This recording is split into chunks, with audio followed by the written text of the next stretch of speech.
नमस्कार मित्रों।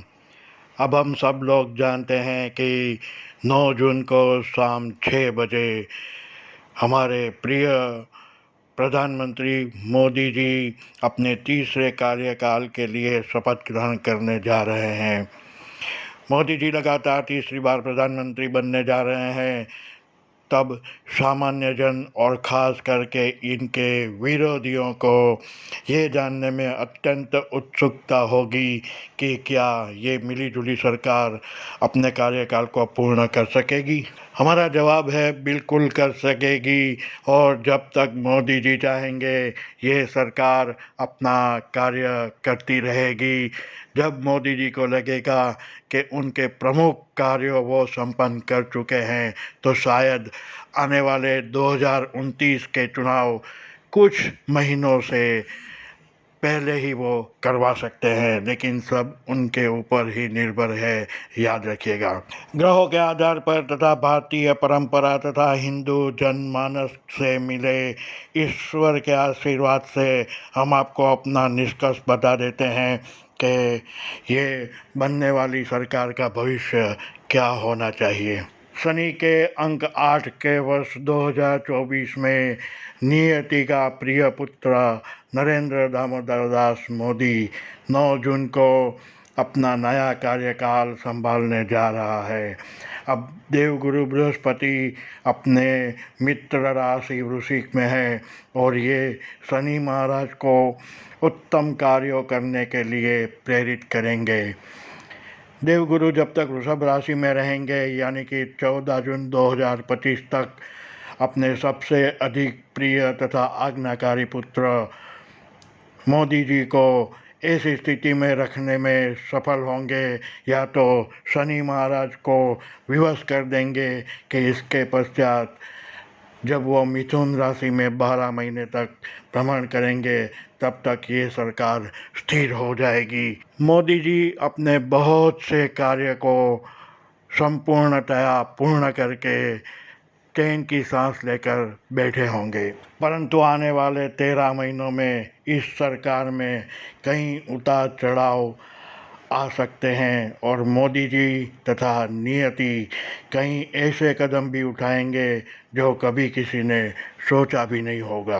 अनेक तर्क वितर्क होते रहेंगे कुछ महीने और ख़ास करके अक्टूबर नवंबर में जब देवगुरु वक्री चाल चलेंगे तब शनि महाराज को अपना हिसाब किताब संपूर्ण करने की सत्ता और छूट मिल जाएगी। परंतु नियति का प्रिय पुत्र नरेंद्र दामोदर दास मोदी इतने वर्षों में इससे भी कड़ा संघर्ष और अथाक परिश्रम कर कर यहाँ तक पहुँचा है, ये हम भली भांति जानते हैं।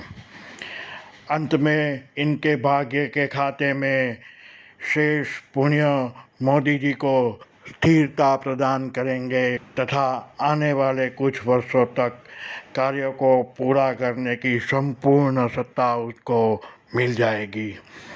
परंतु 2027 के अंत और 2028 के मध्य के कालखंड में इस खींचातानी को शायद मोदी जी अंत कर देंगे और लोकसभा के अगले सामान्य चुनावों को कुछ महीनों के लिए जल्दी करवा भी सकते हैं।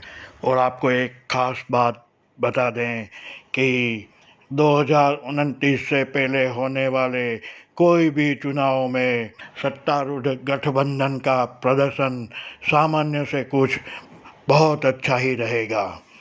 हमें लगता है कि 2030 आते आते मोदी जी अपने कुछ उत्तराधिकारियों को धीरे धीरे सत्ता के हस्तांतरण पर ले जाएंगे और खुद एक ऐसी ऊंचाई पर जाकर बैठ जाएंगे जहां से उनको सब कुछ स्पष्ट दिखेगा। तो अपने बनाए हुए मंदिरों भारत के ध्वज को दुनिया में अग्रिम ऊंचाई पर लहराता हुआ देखकर संतोष के साथ एक उच्च पद पर बैठे हुए मोदी जी धीरे धीरे 2033 आते आते शायद राजनीति से निवृत्ति ले सकते हैं। तो मित्रों, जिसके मन में ये संदेह हो, जिसको ये लगता हो कि ये सरकार अपना कार्यकाल पूरा कर पाएगी, ये प्रश्न ही अनुचित है। अवश्य पूरा करेगी, लेकिन जब तक मोदी जी चाहेंगे तब तक ये रहेगी। उनको जब ऐसा लगेगा कार्य संपन्न हो चुके हैं तो वो तुरंत ही नए चुनावों के लिए निकल पड़ेंगे और एक पूर्ण जनादेश के लिए जनता के सामने प्रस्तुत होंगे। नमस्कार, धन्यवाद।